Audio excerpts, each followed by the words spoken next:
দীর্ঘ প্রায় 50 বছর কম না, স্বাধীনের পর স্বাধীনের পর এটা দেওয়া হয়েছে। এটা দীর্ঘদিন ধরে ভালো চলছে। হঠাৎ করে নিচেরটা পড়ে যাওয়াতে, নিচের পুরানো পাকিস্তান আমলের ব্রিজটা পড়ে যাওয়াতে আজকে হঠাৎ করে দুপুরের পরে যে এক সাইড একটা ধসিয়ে গেল। ওই পুরানোটা ধসে যাওয়াতে, বন্যা অতিবৃষ্টির কারণে পুরানোটা ধসে যাওয়াতে এটাও ধসে গেছে। তো চলাচলের একটা সম্পূর্ণ অযোগ্য। প্রশাসনের কাছে এবং সংস্থার কাছে আমরা আমাদের আবেদন যে এটা অতি দ্রুত তাড়াতাড়ি যেটা এটা মেরামত করা হয়। চিন্তিত করে আসি, আবার অর্ধেক মতো ভাঙ্গি, আবার মানুষ পায়ে হাঁটি যেতে পারে, এইরকম জায়গা কোনো নাই। ব্রিজটা রসে গেছে। এখান থেকে নারায়ণ মিরেশ্বরায় 20 কিলো 25 কিলো রাস্তা, মানুষ আসে এখান থেকে ভোগান্তি। আবার ওইদিকে বাড়িহাট দিয়ে ঘুরে যেতে হয়। মালামাল পাহাড় থেকে বাঁশ আনে, কাঠ আনে, আনারস আনে, কাঁঠাল আনে, ফল ফয় আনে, আম আনে। এখনো বিভিন্ন গাড়ি আসতেছে, এখান থেকে ব্রিজ ভাঙার কারণে আসতেছে না, ওইখান দিয়ে যায়। আমাদের পাহাড়ে টানা ৭মবারের মতো বেস্ট টিস্যু পেপার ব্র্যান্ড হিসেবে স্বীকৃতি পেয়েছে বসুন্ধরা টিস্যু। লেবু ব্যবসায়ী অনেক প্রচুর লেবু শ্বাস হয়, পাশাপাশি কাঁঠাল, আনারস আমরা এই রোডটাই ব্যবহার করা। আবার এই লাইনে এখান থেকে মিরেশ্বরের থেকে ফটিকছড়ি নারায়ণহাট পর্যন্ত সিএনজি লাইন আছে।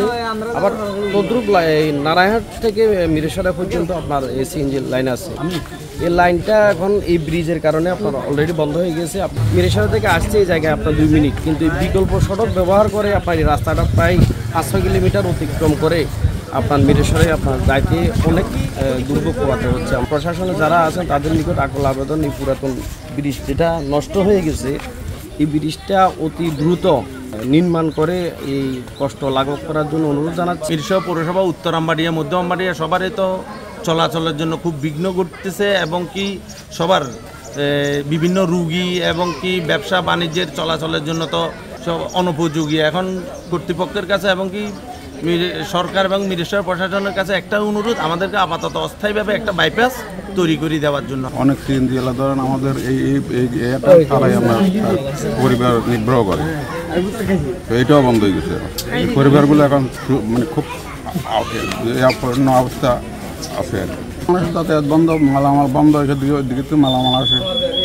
বিগত সপ্তাহ 2 সপ্তাহ আগে এটা অনেক বড় একটা স্রোতের কারণে নিচে যে একটা পুরাতন একটা ব্রিজ ছিল এটা ভেঙে যায়।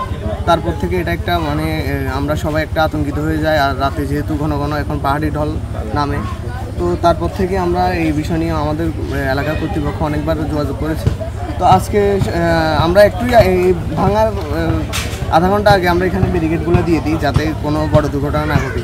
তো পরবর্তীতে কিছুক্ষণ পর এটা ভেঙে যায়।